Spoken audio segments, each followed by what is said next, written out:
Story தமிழச்சி நேயர்களுக்கு அன்பான வணக்கங்கள். இன்னைக்கு நான் உங்களுக்கு ஒரு அழகான ஒரு உண்மை கதையை நான் எடுத்துட்டு வந்திருக்கேன்.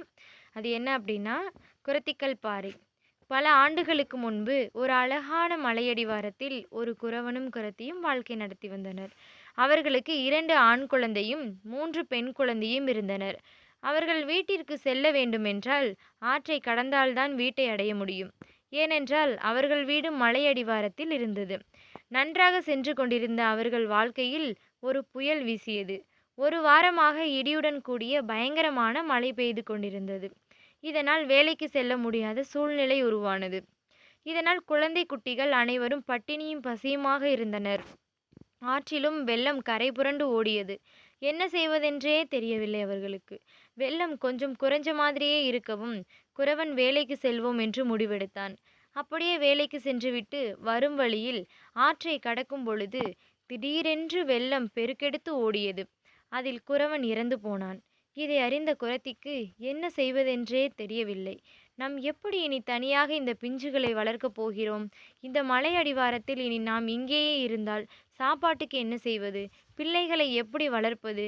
இங்கேயே இருந்தால் நாம் சாக வேண்டியதுதான் என்று முடிவெடுத்தவள் வேறு எங்காவது செல்லலாம் என்று யோசிக்கும்போது, அந்த காலத்தில் சந்தை நடக்கும் இடத்தை சந்தைக்கோட்டை புலி என்று சொல்வார்கள். அங்கு சென்றால் நாம் பிழைத்துக் கொள்ளலாம் என்று முடிவெடுத்தாள்.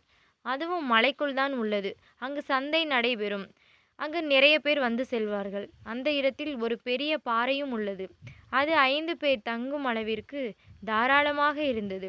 இங்கு நாமும் நம் குழந்தைகளும் பாதுகாப்பாக இருப்போம் என்று எண்ணி அங்கு தங்கினாள்.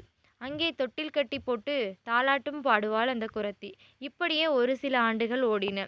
அங்கே இருந்த குறத்தியும் குழந்தைகளும் எங்கு சென்றார்கள், என்ன ஆனார்கள் என்று யாருக்கும் இதுவரையும் தெரியவில்லை.